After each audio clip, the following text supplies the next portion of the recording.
ছোট্ট জাপানি macaque বানরছানা punch জন্মের পরই মায়ের স্নেহ থেকে বঞ্চিত হয়। জন্মের কিছু সময়ের মধ্যেই তার মা তাকে ছেড়ে দেয়।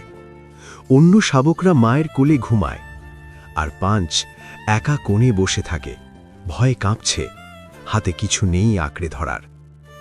চিড়িয়াখানার পরিচর্যাকারীরা তাকে নরম একটি ওরাং-ওটাং পুতুল দিয়ে সান্ত্বনা দেয়। প্রথমে পাঞ্চ দ্বিধা করে, কিন্তু ধীরে ধীরে সে পুতুলটাকে বুকে টেনে নেয়। সেই পুতুলই তার বন্ধু, তার মা, তার নিরাপত্তা।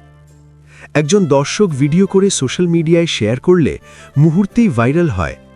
মানুষ শুধু বানরছানাকে দেখেনি, দেখেছে এক অনাথ শিশুর নিরাপত্তা খোঁজা। পুতুলের চাহিদা বেড়ে যায়, স্টক শেষ হয়ে যায়, দাম বাড়ে। ছোট্ট পাঞ্চের আবেগ মানুষকে স্পর্শ করেছে। গল্পটি আমাদের শেখায়, আমরা প্রোডাক্ট কিনি না, আমরা গল্প কিনি, আমরা সংযোগ কিনি। আর আবেগের শক্তি কখনো বাজারের গতির চেয়েও দ্রুত।